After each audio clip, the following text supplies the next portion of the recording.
Because Putt went from like 200 to I told William, I was like, I have to go shopping. And we don't bring any pictures. Nope. It's crazy. I have multiple dresses and things to buy, and like honestly, I don't love any of them. So we'll see as I'm returning them, but my package coming from like Boy. yeah. That we do. So I'm hoping she's gonna. She does. It's terrible. So I'm really hoping that one hits. Well, Walter's over there. So, no. So, Yeah, What? yeah. Had a question yesterday, so Driving. that's, Forward. so that's it. But he did take a question from this seat, that seat. I do. He's got a question that he said. I literally try to get home and be like, oh my gosh. And be like, that's nothing. I mean, he was probably gonna call on Reese, cause he was just one of those, that's Susan. I don't know, he got this answer to my questions, I think. Yeah, your question kinda sucked yesterday. My question was like, It was a follow-up to the same question. yeah, but he didn't answer that one. Like, I'm not gonna let him get away with it. Yeah.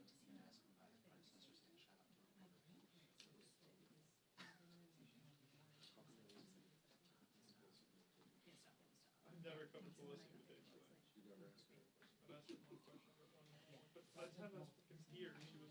Just gonna write this up and then,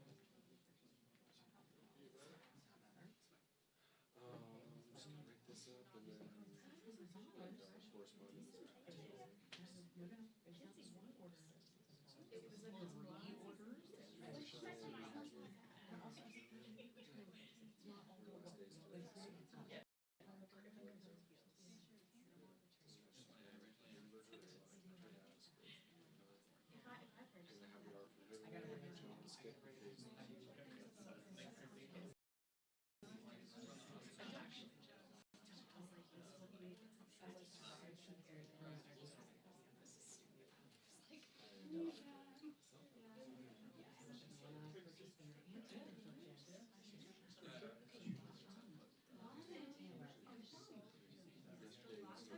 Stuff right now. The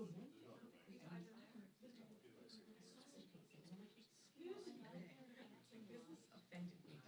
We went through the visitors.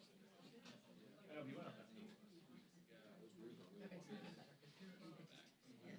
And I was just literally same size, and I just like didn't love it enough. You get, you, Or you just.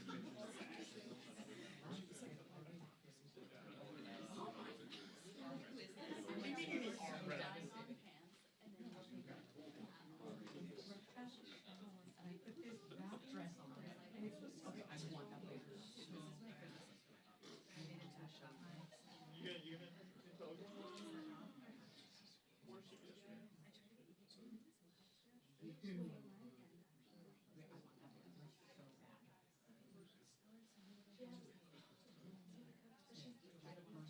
like green and orange. Orange? That's orange. Oh, that's red. That's orange. Really?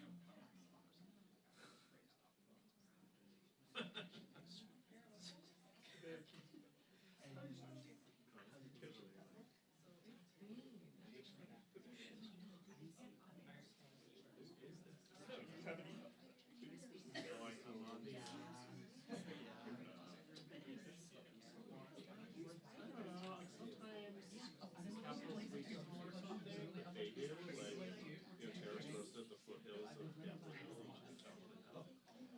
Her parents are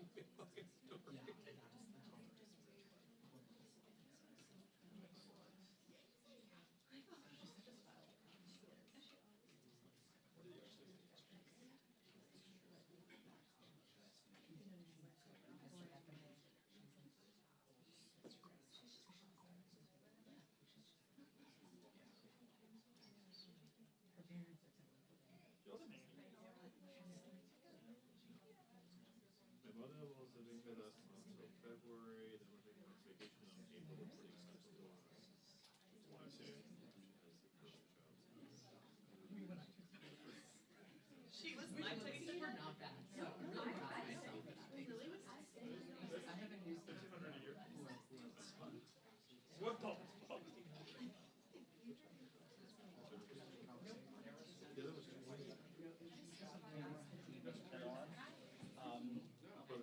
So I don't know, or you can take big chunks of it, or whatever you guys would be interested to do. I said, look at these notes.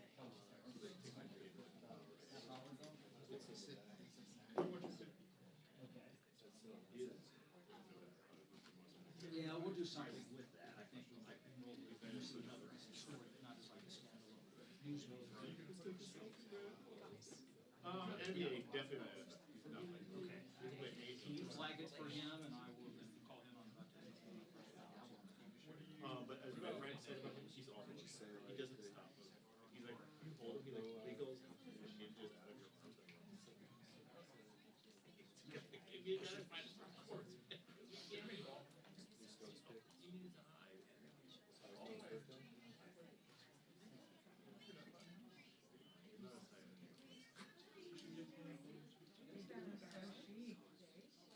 He's only one. He's a giant. Do you think LeBron's got? Look at how big this kid is. He is 13 months old. He's gonna be dunking the 2-year-old fucking 4-year-old. His sweatshirt he's wearing is from 40. He's bigger than that. He can sit in a regular chair and still be fine. I don't know how this happened. Like, I don't understand. Like, is your wife back? No. I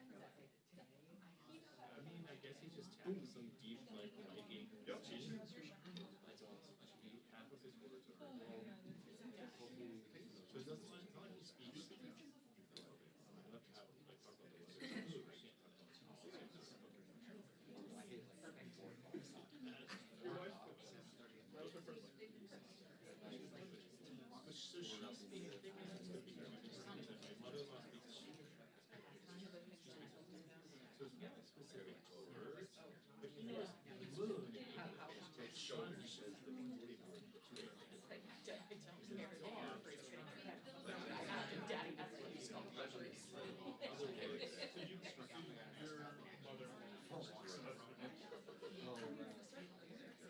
So she's playing with him. So she's done.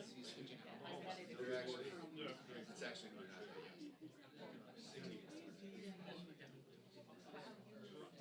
For 2 years. Yeah, we did 2 years.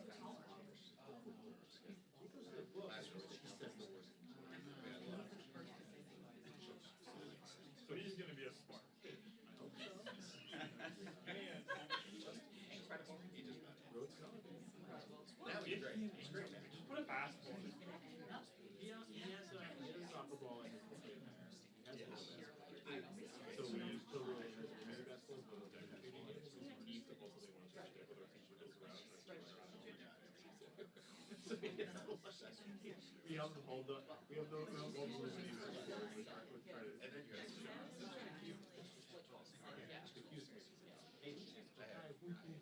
have 5 different stories of musical concerts. And what about the video? Is that because I Of course, I've taken as much. who says they shot it like this live and then 2 cameras.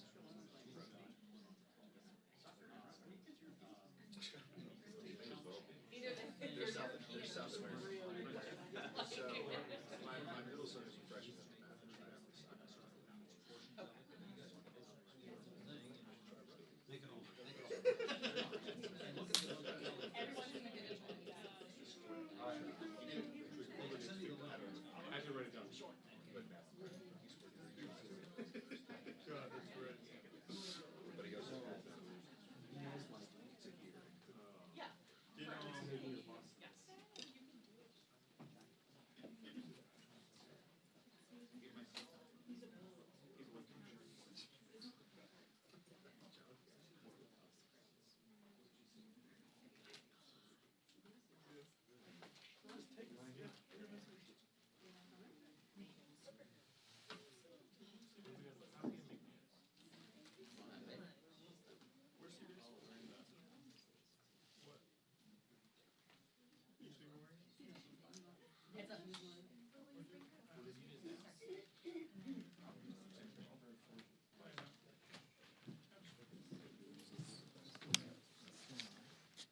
Good morning, everybody. Welcome to day 16 of the Democrat shutdown. The Schumer shutdown is very real and very painful for real Americans. We're going to share a little bit about that situation with you this morning, and then get an update on one specific segment regarding Homeland Security and what that's doing for the security of our country. If you're keeping count, 9 times now, 9 times the Senate Democrats have voted to keep the government closed. All the House Democrats except one voted September 19th to shut it down. So this is 10 total times now that Democrats in Congress have voted to close the government. And we know what that means for real people. We know what it means for our troops and our Border Patrol agents and TSA agents and air traffic controllers and everybody who relies upon services around the country. It's very real. And so today marks yet another day of American families feeling the very real personal and economic strain of this reckless decision that our Democrat colleagues keep making. They want the United States government to remain closed, and they seem not to care about the pain that it's causing. They have offered no plan. They have offered no strategy. They have offered no common sense path forward for ending this situation. And so many of you have asked all of us, how will it end? We have no idea. It's up to the Democrats, and they have to decide it. And judging by their outrageous behavior, the Democrats appear perfectly happy to keep the political theater going while real people suffer. And that's why House Republicans made the responsible decision for our members to spend this week in their districts working for the people. They're helping their constituents. They're helping the American people navigate the mess that the Democrats have created.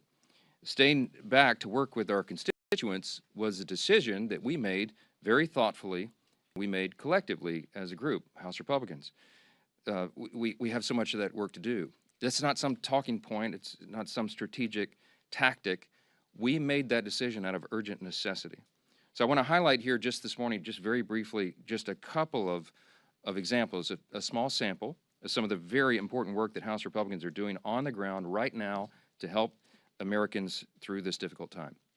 In the state of Michigan, for example, our members are sitting down with veterans, men and women who risked their lives for our country, and they're struggling now because the services they depend on, health services, for example, have come to a halt thanks to the Schumer shutdown. So in Michigan, our Republicans from the House are there working through those situations. In Texas, many of our Republican colleagues have met with some of our brave Border Patrol agents down on that southern border who are still reporting for duty without a paycheck. In Montana, Congressman Ryan Zinke helped park rangers who are keeping the parks open as best they can for families and travelers, even as they themselves go without a paycheck. Across the Midwest, we have members who are meeting with local and regional airports to hear firsthand how furloughs and blocked paychecks there are hurting the people who keep our skies safe. Really important stuff. In rural communities around the country, Republicans are working hand in hand with their local hospitals to make sure that the $50 billion rural hospital fund that Republicans got signed into law in July 4th is accessed. It reaches the people who need it. And they're doing that work while the Democrats are demanding to kill that essential fund that is in their counterproposal for the CR, one of the many outrageous things they've claimed they want to do. And everywhere across America right now, we're helping small business owners and farmers and ranchers and service coordinators navigate frozen loans and delayed emergency funds and growing uncertainty about how to keep serving their communities. So all across the country, Republicans are dealing with the very real and painful consequences facing real Americans. Now, that's happening on the Republican side. And what's happening on the Democrat side? You can see it for yourself. Compare what I just told you with what they're doing. Look at their own behavior. Look at their actions. Don't listen to the words that people are saying. Look at what they're doing. Chuck Schumer and Democrats over the last 10 days, here's a small sample of their activity, okay? We've seen performative stunts and TikToks and photo shoots across every inch of this Capitol. We've seen Democrats actually toast themselves on the balcony of the DCCC last night, while their colleagues voted in the Senate to keep the government closed for the 10th time. We've seen not one but 2 failed publicity stunts right outside my own office, the latest of which ended in a congresswoman storming the entrance and berating a Capitol police officer who, by the way, is protecting her without pay. And last night, we even saw, I didn't see it, many of you saw it, CNN host the first socialist town hall where Bernie Sanders and AOC said the quiet parts out loud. They don't know what they want to end the shutdown. They couldn't provide a single viable solution for the mess that they themselves have gleefully created.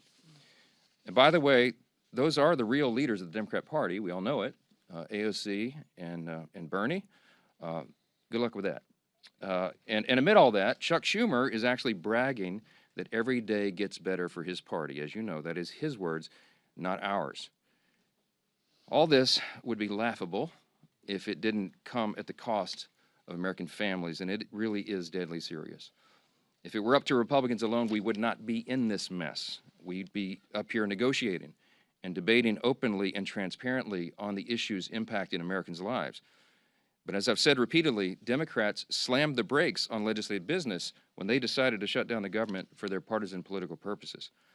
The progress we made on appropriations and the conversations that were underway on the COVID-era Obamacare subsidies and all those issues, all that sits at a standstill until Democrats reopen the government. As soon as 5 Senate Democrats come to their senses and break ranks and turn the lights back on, House Republicans are anxious to get back to legislative session and to pick up our unfinished business. We have a lot yet to do. Until then, I'll continue to share the facts from this podium every morning to try to get this message directly to the American people. Republicans will continue serving on the job in our communities on behalf of the American people that we represent. I'm going to conclude this morning by saying this again. There's an incredible contrast right now between the two parties that could not be more clear. As we say here every day, this is not your grandfather's Democratic Party. It truly has become the far left, Marxist left, that are running that whole operation. And it has real effects on real people. And I just want you to, I'll highlight again the split screen of what we're seeing. In America right now, there are 2 diametrically opposed visions for the country, and you should look at the actions of elected officials and not their words. And what are the actions? President Trump and Republicans are delivering for the American people. We have cut their taxes. We are removing red tape and regulations to get the economy humming again. We have ended the border crisis, virtually 0 crossings in the last 4 months under President Trump.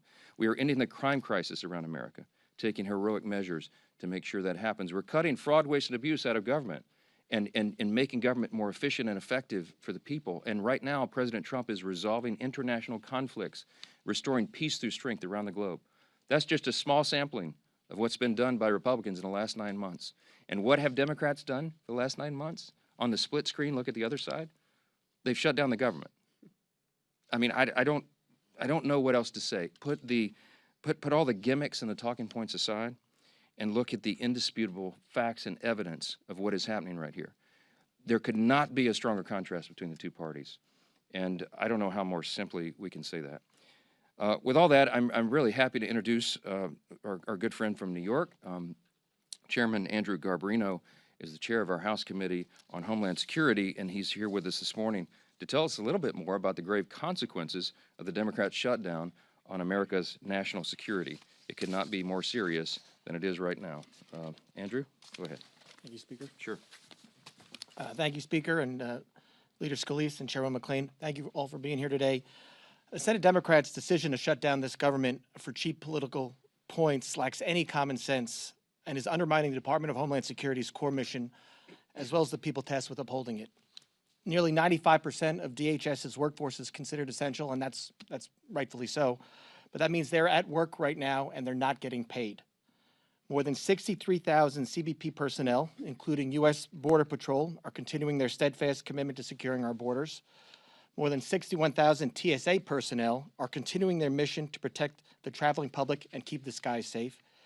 More than 8,000 Secret Service personnel are still carrying out their no-fail mission to safeguard our nation's leaders. More than 49,000 U.S. Coast Guard personnel are serving to protect our maritime borders. I'm grateful that President Trump and Secretary Noem are taking steps to ensure that the Coast Guard personnel are getting paid, just like our military during the shutdown. And I appreciate the department's continued work to support frontline law enforcement officers. I think, though, it's also very vital that we ensure that TSA security officers are compensated as well. Just because the government shut down doesn't mean people aren't still flying. We owe all these men and women at DHS a debt of gratitude for their continued service. But the shutdown is not just about personnel. It's undercutting our homeland security posture. A lapse in government funding prevents DHS from moving forward with critical new investments that enable us to stay ahead of rapidly evolving threats. New contracts are put on hold, and proactive engagements with security partners are postponed. Shutdowns also disrupt the disbursement of vital grants from the Homeland Security Department to our state and local law enforcement partners. This undermines preparedness efforts and makes our communities less safe. Voting against the CR also, the Democrats have allowed crucial DHS authorities to expire. One of those is the Cybersecurity Information Sharing Act of 2015. Without that, 90% of our critical infrastructure is owned by private companies. They can't communicate with us right now. They can't tell us when there's a cyber attack because this lapsed. Every second we go without the ability for them to share that information makes us less safe. They've also, the Counter Drone Authority has also lapsed. That was in the CR. Without this in place, agencies may not be able to swiftly take down malicious drones before they threaten U.S. airspace. There are dozens more. In short, this shutdown is making our country less safe. And I implore Senate Democrats to do the right thing and reopen the government now. With that, I would like to bring up Leader Scalise.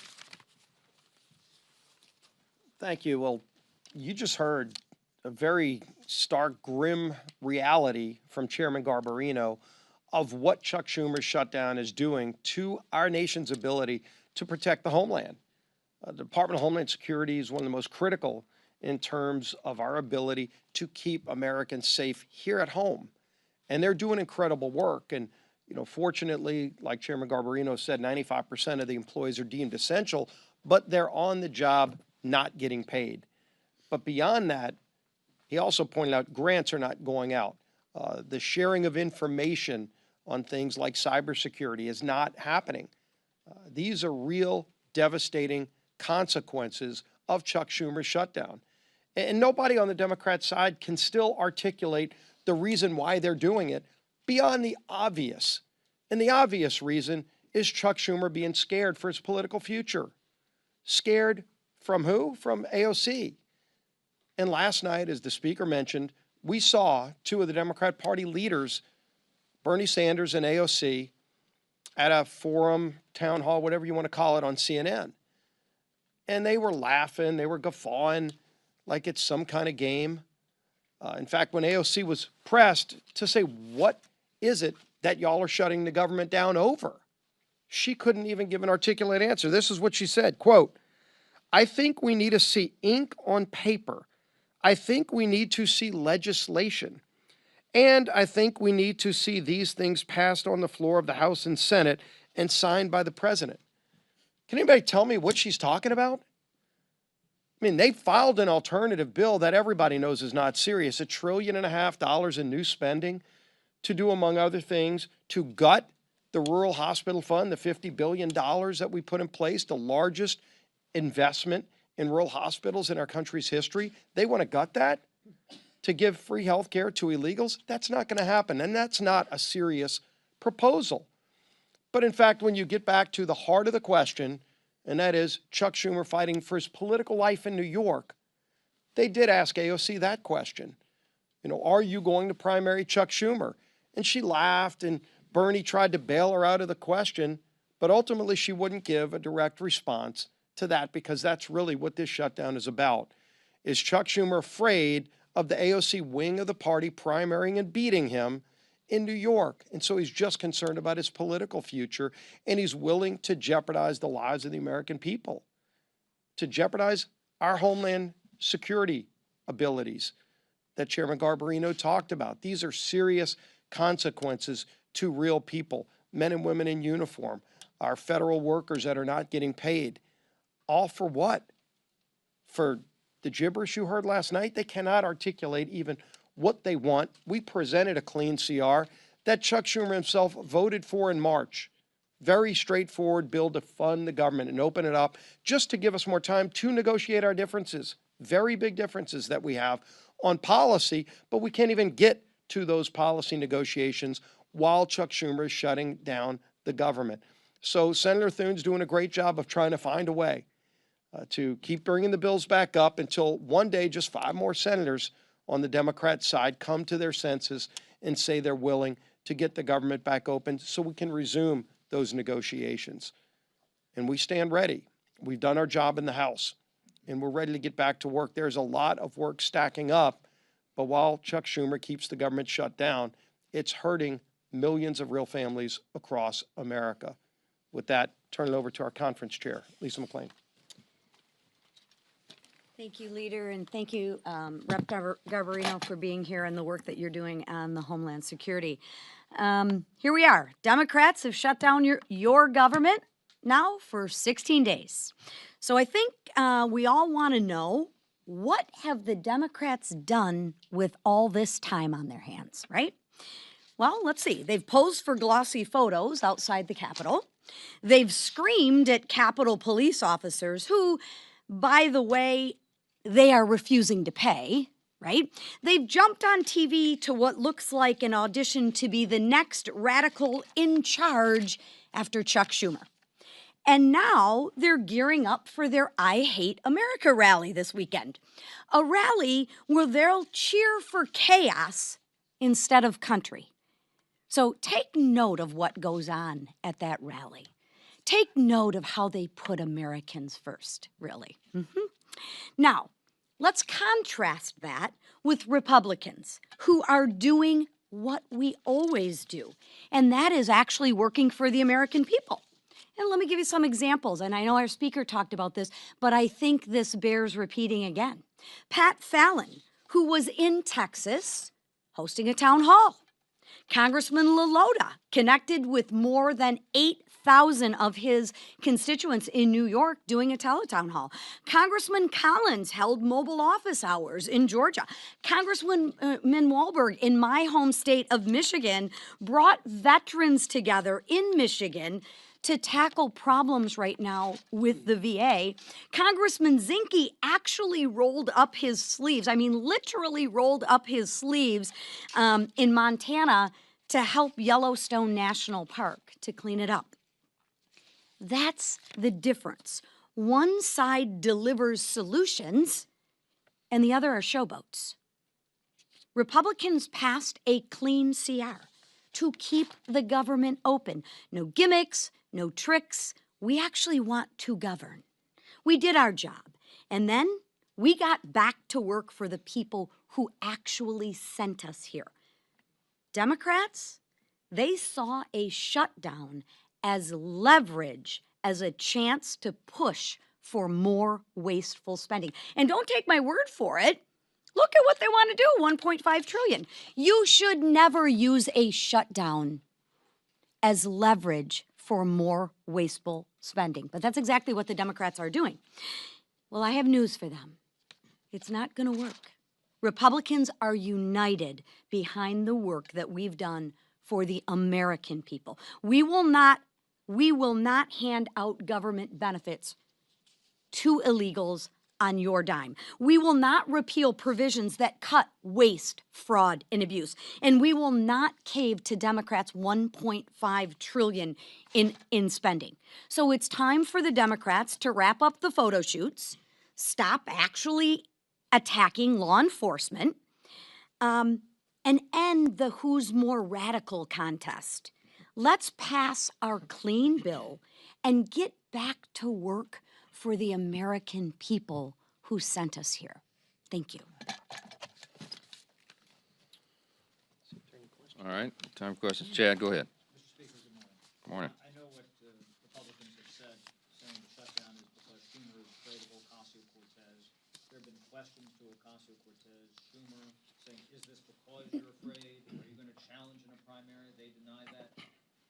I understand the tension here about the shutdown. Just because you're saying that that's the case does not necessarily make that true.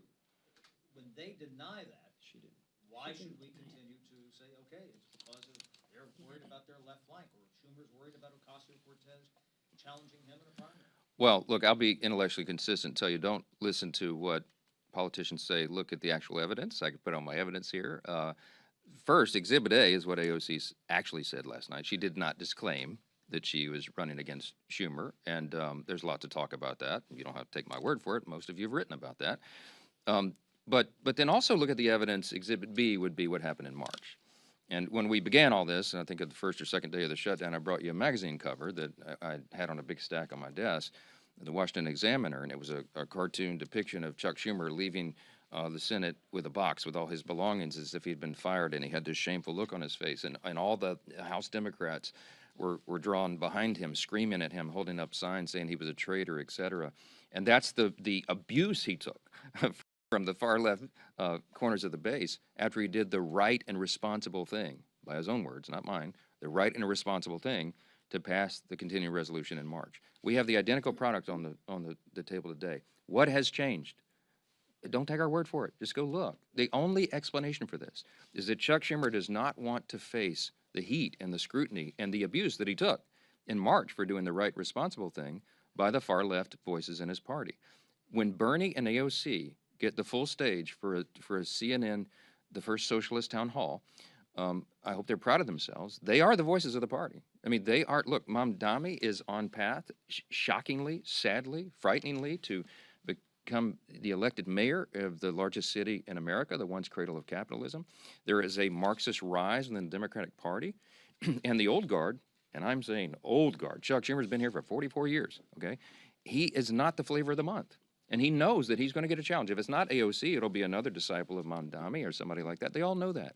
Ask Hakeem Jeffries why he has not openly endorsed Mamdani for the mayor of New York. He's in a real bind because Hakeem Jeffries, while he's a far left progressive politician, he's not a communist. But you have to aspire, you have to say, you have to stand for the farthest left ideas, socialism, communism, Marxism right now, to be in favor in the Democratic Party. This is not your grandfather's Democratic Party. They wouldn't recognize it. And that's the dynamic that Chuck Schumer is dealing with, and that's why he's drawn the line right here. He had to show a fight, and everybody knows it. It is plainly on display. Yes? News broke this week of the racist Hitler-loving group chat among young Republicans, including Vermont State Senator, and then an American flag with a swastika was found in a Republican congressman's office this week.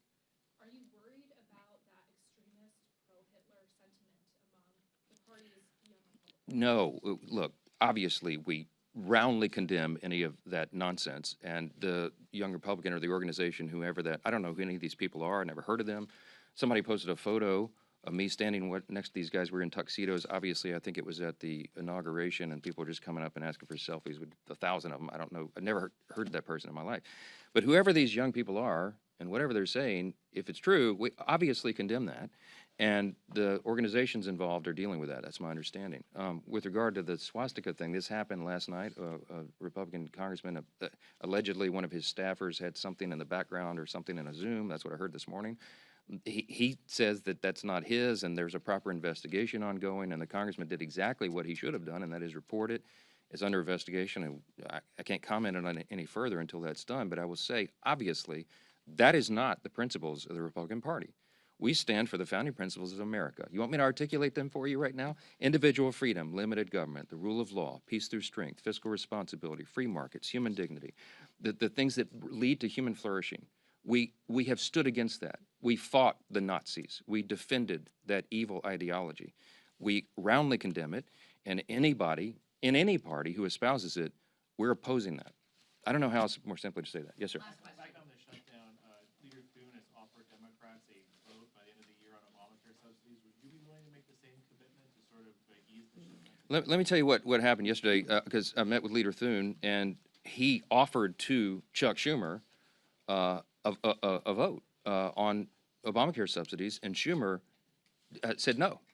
that happened. Asked Leader Thune about it, because they wanted a guaranteed outcome. Here's why we can't do that. Let me say this very clearly and for everyone again. Okay, the Obamacare subsidy issue is not the issue of today. It is in a subsidy that expires December 31. We were always planning to continue the debate and discussion about that issue in October and November. Ironically, Democrats are taking the time off the clock for us to do that. It's a very complicated, complex matter. There are no income caps on that. By the way, did you know if you're a hardworking taxpayer, middle-class earner, and your family's struggling to put food on the table, did you know that you are subsidizing wealthy people's health care with that subsidy? You probably didn't. Premiums have risen by some estimates, 60% since Obamacare was enacted into law in 2010. There's no way to repeal and replace it because it's too deeply ingrained right now. We have to improve it. Republicans are the ones with the ideas to increase access to care, the quality of care, and bring down the cost. Not the Democrats. They're the ones that gave us this problem, and they're the ones that have made it so expensive. Now, we have 535 members between the House and Senate. There's a lot of people in this deliberative body here. That's a very complicated issue. It's not something that 4 people can go into a back room and guarantee an outcome on. It can't be done. It was not possible to be part of the CR, and it is not feasible. It's not appropriate to be on the CR. We require the member-driven consensus process here, and that's what's necessary. So it's not possible for Leader Thune to guarantee to Chuck Schumer some outcome on that because we haven't finished those deliberations. I mean, that's just as simple as it is, and all of you report on the Hill all the time. You know how the process works. So when Leader Thune offered Schumer a vote on the ACA, on the subsidy, without guaranteeing an outcome, Schumer said, nope, no thanks, we'll keep it closed. Because, by the way, remember, every day of the shutdown gets better for us, as Chuck Schumer said, okay? It's not getting better for the American people. Will you not Thank you. commit to holding a vote on ACA subsidy? No, I didn't say that. I did not say that, Reed. I said none of us can guarantee an outcome on that. I have said consistently all along, this is part of the deliberative process. We're going to debate and discuss that. And there are debates and discussions going on our side of the aisle and on theirs, but to get everybody together and build that consensus is not possible until we get the government operating again and we stop holding, I get very upset about that. We stop holding the American people hostage for these ridiculous political games. People see what's going on here. We should not have Border Patrol agents not paid right now because Chuck Schumer wants to pay political games to cover his tail. I don't know how much more simply to say that, and every single one of you know that's exactly what's going on. I don't like being mad, Mike. I want to be happy, Mike. I want to be the happy warrior, but I am so upset about this. God bless America. We're done. Thanks.